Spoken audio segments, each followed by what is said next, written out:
Welcome back to another episode of Fight Pass with Mitch, presented by Notorious Polls Radio. And for this episode, we are going to be discussing UFC Fight Night, February 18. And we have our good friend, Nazim Sadykhov, making his UFC debut. So get ready because this is a good one. But before we get into it, make sure you like, subscribe, and follow us on all social media platforms. And let's jump right into it. So UFC Fight Night, February 18, going down in the Vegas Apex Arena. You have the main event, Jessica Andrade versus Erin Blanchfield. Jessica Andrade, the number 3 ranked flyweight, going against Erin Blanchfield, the number 10 ranked. As you know, Andrade is in a 3-fight win streak, and she's making a really quick turnaround from her last win against Lauren Murphy. She had a beautiful win against Amanda Lemos, Cynthia Calvillo, and she obviously lost to the champ, Valentina Shevchenko. Her opponent is on a 4-fight win streak. Erin Blanchfield made a big statement in Madison Square Garden against Molly Meatball McCann when she finished her in a beautiful Kimura at MSG. She had wins over JJ Aldrich, Miranda Maverick, and Sarah Alpar. She's a New Jersey native, and she is the underdog at a plus 120. She's going against Andrade, who's the favorite at minus 140. So between these two ladies, it's a really tough pick, but I'm going to have to rock with someone who's in the tri-state area. She's a local girl. I think she's really dangerous fighter. Her other opponent had to pull out, and I'm really happy that Andrade stepped up and took over this main event slot. These two girls are going to perform an absolute showcase of talent, skill, and experience is going to be seen for the main event. Some of the fights that we're going to be discussing today are my key fights that I want you guys to watch out for. So the next fight will be a heavyweights. It's between Josh Parison versus Jamal Pogues. Interesting thing is, like I said, heavyweights are really tough to come by in the UFC.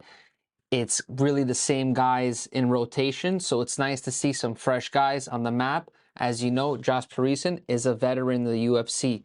He started out in Dana White's Contender Series. He had a beautiful knockout win. He lost to Parker Porter. He had a win over Rogue Martinez. He lost to Dontel Mays.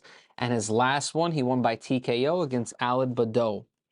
His opponent, it's his UFC debut. He won in the Dana White's Contender Series by decision. He's 9-3, and he's coming in his Dana White Contender Series as the heavy favorite at a minus 245. Josh Parison is coming as a crazy underdog at plus 205, and he's like a UFC veteran compared to this person who's making his debut. I watched the interview that Jamal did. You know, and one last thing to the fighters in the UFC. We are getting good fucking money. Stop trying to play gangster, bro. Because there's some real motherfuckers out here who's really done this shit. And I can take you to where I'm from, and I promise you guys will bitch out real quick. You guys are gym tough. You guys are not street tough. You're in a controlled environment, and then you made it out, and you think you're tough. I will bring you to where the fuck I live, and I promise you guys ain't gonna make it out. Let's just get this money. Let's just fight these people. Let's put on good fights. Let's get good interviews. Let's take pictures with fans, and let's move the fuck on, man. Because I came from a fucked up place, and I'm here now, and I got a jersey. I got a jersey on my fucking back now, you know what I mean? Like, I could have been on the front of a shirt. That's how fucked up I was living. Now I got a jersey with a name on it. The way he quoted it, which was insane about people worrying about like fighter pay and discussing different things that they were doing. He's saying that he'd rather have his name on a jersey than his face and front on a t-shirt. He grew up in a very hard neighborhood in California. A lot of people don't make it out, and he's really excited just to put on a fight for the fans, take pictures with the fans, interact, and just perform in one of the greatest organizations in the world. So I'm really excited for his UFC debut. He's one of my key fight matchups that I want you guys to look out for. The next fight I want to be discussing is against Jim Miller versus Alexander Hernandez. What mind boggles me is Hernandez is the favorite at a minus 225. He's 13-6, and he's on a 2-fight losing streak. You have Jim Miller, who needs no introduction, but I'm going to give you facts about him. He is coming at the underdog at a plus 190. He has the most bouts in UFC history. He has the most wins in UFC history, and he has the most wins in the lightweight division. That is a very big accolade to have, and a Hall of Fame accolade to follow after his career ends. He's on a 3-fight win streak. His last fight was against Donald Cerrone, which he won by submission.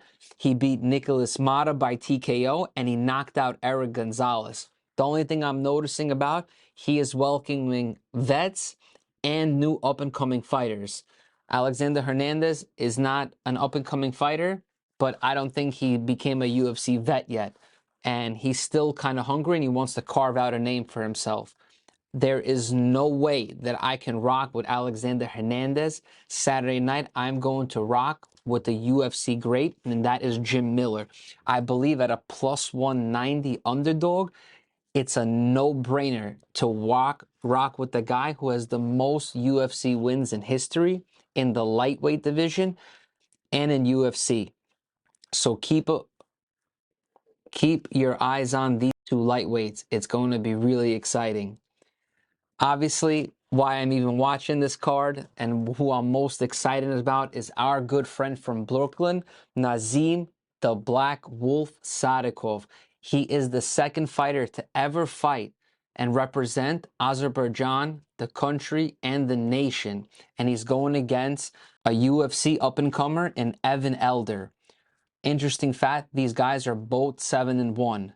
Naz had an extremely beautiful right hook finish against Ahmad Hazanda on the Dana White's Contender Series, and his opponent actually lost his UFC debut.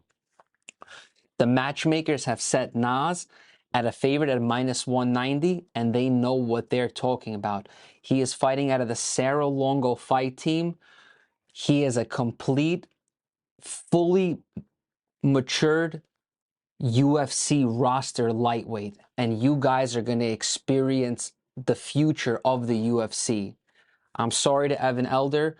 I know that you want to come back and have a win and make a name for yourself in the UFC, but Nazim will not be the name you'll be making it against, and I cannot wait for Nazim to have his breakout performance in his UFC debut. So I really, guys, want you to tune in. Watch Naz. He's on a 7-fight win streak, 8-fight win streak coming up, and stay tuned. The next fight that I'm going to highlight is a very interesting fighter that's kind of been on the radar on the international scene, but has not really been able to crack in to the American fan base, and that is Hussein Ashkabov. He's a 23-0 featherweight, making his UFC debut, and he fights out of Tiger Muay Thai.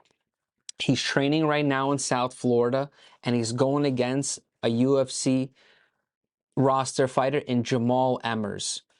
The odds are they have Hussein at a minus 130 favorite versus Jamal Emmers, who's at a plus 110 underdog. Jamal Emmers has great UFC experience. He did have a loss to Pat Sabatini. He had a win against Vince Cachero, but he also lost to Giga Chikadze. So this man has had no easy fights. I do believe this is a great test for Hussein to make his UFC debut, because he's going against a featherweight who has literally went against the top 15 guys in the UFC featherweight division. So I'm really excited to have this Kavkazi fighter come into the UFC and have his debut in the Vegas Apex Arena. Guys, remember, if you want to support us and you want to rock and check out our gear, remember notoriouspullsclothing.com. And remember, like, follow, and subscribe us on all platforms. And we'll see you soon, and enjoy Saturday night.